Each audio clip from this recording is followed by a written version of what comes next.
Hi friends, welcome back to Variety Creations Malayalam YouTube channel. ഇന്ന് നമ്മൾ പുതിയൊരു വീഡിയോ ആണ് ചൂടമീൻ തോരൻ. അപ്പോൾ നല്ല ഫ്രഷ് ചൂടമീൻ കിട്ടി. ഇത് ഞാൻ ക്ലീൻ ചെയ്ത് കൊണ്ടുവന്നിട്ടുണ്ട്. അപ്പോൾ ഇവിടെ ഈ പട്ടികളുണ്ട്, പട്ടിയുടെ കൊര, പിന്നെ അടുത്ത വീട്ടിൽ കോഴികളുണ്ട്. അതിൻ്റെ ഇത് കുറച്ച് സബോള, വെളുത്തുള്ളി, ഇഞ്ചി, കറിവേപ്പില, പച്ചമുളക് എൻ്റെ കയ്യിലില്ല, അതുകൊണ്ട് എടുത്തില്ല. ഇത്രയും സാധനം ഞാൻ എടുത്തിട്ടുണ്ട്. തേങ്ങയുടെ കൂട്ടത്തിൽ ഒന്ന് ഒതുക്കിയെടുക്കണം ഈ സാധനങ്ങൾ.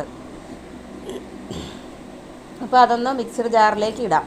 അപ്പോൾ ഇവിടെ ഇങ്ങനെ കുറേ, പിന്നെ അടുത്ത വീട്ടിലൊക്കെ പിള്ളേർ, ഇവരുടെ ഒച്ച, പിന്നെ അടുത്ത വീട്ടിലെ പാട്ടുകൾ, അങ്ങനെയൊക്കെ ഇവിടെ എപ്പോഴും ഒച്ചയായിരിക്കും. വീഡിയോ പിടിക്കുമ്പോൾ സൗണ്ട് വേറെ ഉണ്ടാവും. അതില്ലാതെ ഒരിക്കലും ഇവിടെ ഇരിക്കില്ല. ഒന്നുമില്ലെങ്കിൽ കാക്കയോ കിളിയോ എന്തെങ്കിലുമൊക്കെ സൗണ്ട് ഉണ്ടാക്കിക്കൊണ്ടിരിക്കും. അങ്ങനെ ഒരു സ്ഥലമാണ് ഇവിടെ. അപ്പോൾ നമുക്ക് ഇതൊന്ന് ചതച്ച് എടുത്തുകൊണ്ട് വരാം. അപ്പോൾ ഈ വീഡിയോ സബ്സ്ക്രൈബ് ചെയ്യാത്തവരൊന്ന് സബ്സ്ക്രൈബ് ചെയ്തേക്കണേ. എല്ലാവരും കാണുന്നേ ഉള്ളൂ, ആരും സബ്സ്ക്രൈബ് ഒന്നും ചെയ്യുന്നില്ല കേട്ടോ. നിങ്ങൾ സബ്സ്ക്രൈബ് ചെയ്താലല്ലേ എനിക്ക് നിങ്ങളുടെ ഒരു സഹായം, ഒരു ചിലവില്ലാത്തൊരു സഹായമല്ലേ. അപ്പോൾ എല്ലാവരും ഒന്ന് ചെയ്യണേ. അതുപോലെ തന്നെ ഷെയർ ചെയ്യാനും കമൻറ്റ് ചെയ്യാനും ഒന്നും മറക്കണ്ട, മടിക്കണ്ട. അപ്പോൾ നമുക്ക് ഇതെല്ലാം ഇട്ട് അടച്ച് ഇനി നമുക്കിതൊന്ന് ചതച്ചുകൊണ്ട് വരാം. ചതച്ച് വന്നിട്ട് കാണിക്കാം. ഇതേ ഞാൻ ചതച്ചുകൊണ്ട് വന്നിട്ടുണ്ട്. തേങ്ങയൊക്കെ അതിനകത്ത് ഇഞ്ചിയെല്ലാം ഇട്ടിട്ടുണ്ട്. ഇട്ട് ചതച്ചെടുത്താണ്. നമുക്ക് ബാക്കി മസാലകളൊക്കെ നേരത്തെ ചേർക്കാം. കുറച്ച് പ്ലാവില കൂടി ഞാനിതിൽ ചേർക്കുന്നുണ്ട്. അതിൻ്റെ കൂടെ ഞാൻ ലാസ്റ്റ് പറയാം എന്തിനാണെന്നേ. അപ്പോൾ ഞാൻ ചട്ടിയിൽ വെളിച്ചെണ്ണ കുറേ ഒഴിച്ച് വെച്ചിട്ടുണ്ടായിരുന്നു. അതൊഴിക്കുന്ന കാണിക്കാൻ പറ്റിയില്ല, മറന്നുപോയി. പെട്ടെന്ന് അങ്ങ് ചെയ്താണ് വീഡിയോ പിടിക്കാൻ, അപ്പോൾ വിട്ടുപോയി. ഇനി ആ എണ്ണ മൂത്തോ നോക്കാം, നമുക്ക് കടുക് ഇട്ട് നോക്കാം. ഇല്ല, ഇച്ചിരി കൂടെ മൂക്കാനുണ്ട്, മൂത്ത് വരുന്നേ ഉള്ളൂ.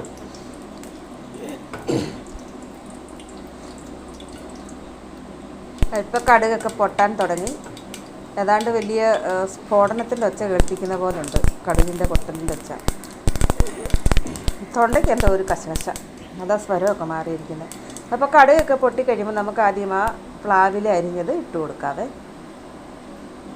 പ്ലാവിലത്തോരൻ്റെ വീഡിയോ ഞാൻ വിട്ടിട്ടുണ്ടായിരുന്നല്ലോ. വളരെ ടേസ്റ്റിയും ഗുണവും ഉള്ളതാണ് പ്ലാവില.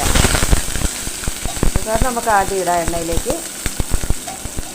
ഒരൊച്ചയും വീഡിയോ പിടിക്കുമ്പോൾ ഉണ്ടാകല്ലേ, വെളിയിൽ നിന്നുള്ള ഒച്ചയൊന്നും കയറല്ലേ എന്ന് പ്രാർത്ഥിച്ചുകൊണ്ടാണ് ഞാൻ വീഡിയോ പിടിക്കുന്നത്. എപ്പോഴാണ് ഒരു പട്ടി കഴിക്കുന്നതോ കോഴി പോകുന്നതോ പിള്ളേർ കാറുന്നതോ ഒക്കെ എപ്പോഴാണ് വരുന്നതെന്ന് അറിയാൻ പറ്റത്തില്ല. വന്നാൽ അത് വീഡിയോയിൽ കയറും. പിന്നെ വീണ്ടും ഡബ്ബിങ് ഒന്നും നടക്കത്തില്ലല്ലോ. അപ്പോൾ നമുക്ക് ആ തേങ്ങ ചായച്ചതിനി അടുത്തായിട്ട് ഇടുവാണേ. അതിട്ട് കൊടുക്കാം. അപ്പോൾ ഈ ഒരു കൈ കൊണ്ട് തട്ടുന്നതുകൊണ്ട് അത് വീഴത്തില്ല. ഇതിനകത്ത് കുറേ ഏറെയുണ്ട്. നമുക്കതിന് തവി കൊണ്ട് പറണ്ടി എടുക്കാം. ആ പറണ്ടുന്ന ഒച്ച നിങ്ങൾക്ക് നല്ലോണം കേൾക്കാം വീഡിയോ കൂടെ. അപ്പോൾ അത് ഓരോ തവണയും ഇങ്ങനെ ഇട്ട് തവിയിട്ടെടുക്കുമ്പോൾ വലിയ ഒച്ചയായിട്ട് തോന്നും. അത് ആ തട്ടുന്നതാണ്. മിക്സിയിലും അതിൻ്റെ ബ്ലേഡിലും ഒക്കെ തവി. എല്ലാം സ്റ്റീലാണല്ലോ, തവി കൂട്ടിമുട്ടുമ്പോൾ വലിയ ഒച്ചയാണ്. അപ്പോൾ അതെല്ലാം കോരിയെടുത്ത് നമുക്ക് ഇതിലിട്ട് ഒരുപാടങ്ങ് വഴക്കി വറുത്തൊന്നും എടുക്കണ്ട. ചുമ്മാ ഇച്ചിരി ചൂടായിട്ട് നമുക്ക് വെള്ളം ഒഴിച്ചിടാം. ഇപ്പോൾ ഒന്ന് ഇളക്കി കൊടുക്കാം. ഒന്ന് ഇളക്കി ചേർത്തതിന് ശേഷം നമുക്ക് മസാലകൾ ഇട്ട് കൊടുക്കാം. മൂപ്പിക്കാനൊന്നും നിൽക്കുന്നില്ല. അതിൽ മഞ്ഞൾപ്പൊടിയാണ് ഇടുന്നത്. ആദ്യം ആവശ്യത്തിന് മഞ്ഞൾപ്പൊടി ഇട്ടു. ഇനി കുറച്ച് മുളക് പൊടി ഇടാം. വേറെ ഒരുപാട് പൊടികളൊന്നും ഞാനങ്ങനെ ചേർക്കുന്നില്ല. ഇനി മുളക് പൊടി ഇട്ടു. അതൊരു 1.5 സ്പൂണാണ് ഇട്ടത്. ഇനി നല്ലോണം ഇളക്കി ചേർക്കാം. ഇളക്കുമ്പോൾ ചട്ടിക്കൊരാട്ടം, പിടിക്കാനും പറ്റത്തില്ലല്ലോ, അതുകൊണ്ട് സൂക്ഷിച്ച് വേണം ഇളക്കാൻ. ഒരു കയ്യിൽ മൊബൈലാണല്ലോ. ഇനി നമുക്ക് ആ ജാറിലേക്ക് കുറച്ച് വെള്ളം ഒഴിച്ചിട്ട് അതുകൂടി ഇതിലേക്ക് ഒഴിക്കാം.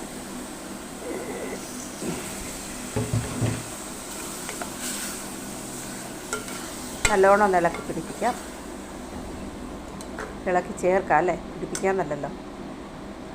ഇനി ഞാൻ കുറച്ച് വെള്ളം കൂടി ഒഴിക്കണം ആവശ്യത്തിന്. മീൻ വെന്ത് വരാനുള്ള വെള്ളം നമുക്ക് ഒഴിച്ചു കൊടുക്കാം. ആ വെള്ളം കൂടി ഒഴിച്ചു. ഇനി അത് നമുക്ക് അടച്ചു വെച്ചാൽ അത് അവിടെ കിടന്ന് തിളയ്ക്കുമ്പോൾ നമുക്ക് മീനിടാം. അത് പുളി കൂടി ഈ കൂട്ടത്തിൽ ഇടേണ്ടതായിരുന്നു, ഞാനത് മറന്നു പോയതാണ്. പിന്നീടാണ് പുളി ഇട്ടത്. ഉപ്പിട്ട ആവശ്യത്തിന്. നല്ലോണം ഇളക്കി ചേർക്കാം. എന്നിട്ടൊന്ന് അടച്ചു വെക്കാം. ഞാൻ ഉപ്പൊന്നും നോക്കാറില്ല, കറക്റ്റായിരിക്കും. എനിക്കതൊന്നും അടുപ്പിൽ വെക്കുന്ന സാധനം പിന്നെ വായിൽ വെക്കുന്ന എനിക്ക് തോന്നത്തില്ല, വെക്കാൻ പറ്റത്തില്ല. ചൂടോടെ തോന്നൂല അങ്ങനെ. അപ്പോൾ ഇത് നല്ലോണം തിളച്ചിട്ടുണ്ട്. ഇനി നമുക്ക് ആ കൊഴുവായെന്ന് പറയും ചിലയിടത്ത്, ഞങ്ങളൊക്കെ ചൂടമീൻ എന്നാണ് പറയുന്നത്. ചൂടമീൻ ഇട്ട് കൊടുക്കാം. നല്ല ഫ്രഷ് ചൂടമീനാണ്. ഇവിടെ വന്നേ പിന്നെ ഫ്രഷ് മീൻ കിട്ടുന്ന സത്യത്തിൽ ആദ്യമായിട്ടാണ്. ചൂടയൊക്കെ ഇതുവഴി കൊണ്ടുവരാറേ ഇല്ല. ആദ്യമായിട്ടാണ് ചൂട കണ്ടു, നല്ല ഫ്രഷ് മീൻ, അതുകൊണ്ട് മേടിച്ചതാണ്.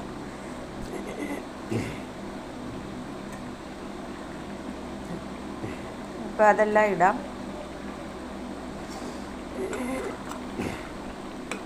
ഇനി അത് നല്ലോണം ഒന്ന് ഇളക്കി ചേർക്കാം. നമുക്ക് മീൻ ഇപ്പോഴും ഇളക്കാം, എത്ര വേണമെങ്കിലും. വെന്ത് കഴിഞ്ഞാൽ മീൻ ഇളക്കാനേ പാടില്ല. ഏത് മീനാണേലും പൊടിഞ്ഞു പോവും. ചൂടയൊക്കെ ആണെങ്കിൽ പിന്നെ പൊടി ആയിപ്പോവും. അതുകൊണ്ട് ഇപ്പോൾ നല്ലോണം ഇളക്കാന്നത്തോളം ഇളക്കി ചേർക്കുക. കുടംപുളി കൂടി ഇപ്പോഴാണ് ഞാൻ ഇടുന്നത്. നമുക്ക് ആ തിളയ്ക്കുന്നതിന് മുന്നേ വെള്ളത്തിൽ കുടംപുളി ഇട്ടാലും നല്ലതാണ്. ഇങ്ങനെ ഇട്ടാലും കുഴപ്പമൊന്നുമില്ല. ഇനി അടച്ച് വെക്കാം. ഇടയ്ക്ക് ഒന്ന് തുറന്ന് നോക്കാം. ഭയങ്കരമായിട്ട് ആവിയൊക്കെ വരുന്നുണ്ട്, വെന്ത ലക്ഷണമുണ്ട്. ഇനി ആ വെള്ളം എന്നാലും ഒന്നുകൂടി വറ്റി കിട്ടണം, എന്നാലേ നമുക്ക് പീര വറ്റിക്കുമല്ലേ.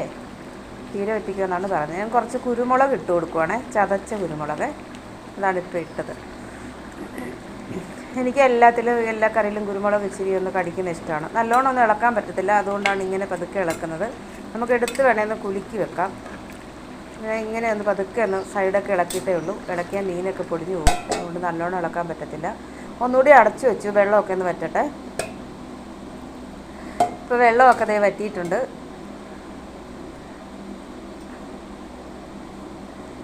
ദേ നമുക്ക് മുകളിൽ കുറച്ച് പച്ചക്കറിവേപ്പില ഇട്ട് കൊടുക്കാം. ഞാൻ ആദ്യമേ തന്നെ ഗ്യാസ് ഓഫാക്കിയിരുന്നു, അല്ലേ തുറക്കുമ്പോൾ വലുതായിട്ട് ഇങ്ങനെ സ്റ്റീം വന്ന് ക്യാമറയിൽ വരുമല്ലോ.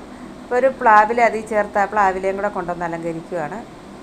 അപ്പോൾ ഈ നിങ്ങൾ ചിലർക്കൊക്കെ ഈ ചൂടമീൻ, ചെമ്മീൻ ഇതൊക്കെ കൂട്ടുമ്പോൾ വയറ്റിൽ നിന്ന് പോകാൻ വളരെ ബുദ്ധിമുട്ടുണ്ടാകും. അങ്ങനെയുള്ളവർക്ക് ഇങ്ങനെ ഏതെങ്കിലും ഒരു ഇലയോ പ്ലാവിലയോ ഒക്കെ ഇട്ട് വേവിച്ച് കഴിഞ്ഞാൽ അത് വളരെ നല്ലതായിരിക്കും. ആ ഒരു പ്രശ്നം ഒഴിവായി കിട്ടുമെന്ന് മാത്രമല്ല, നല്ല ഗുണം ചെയ്യും.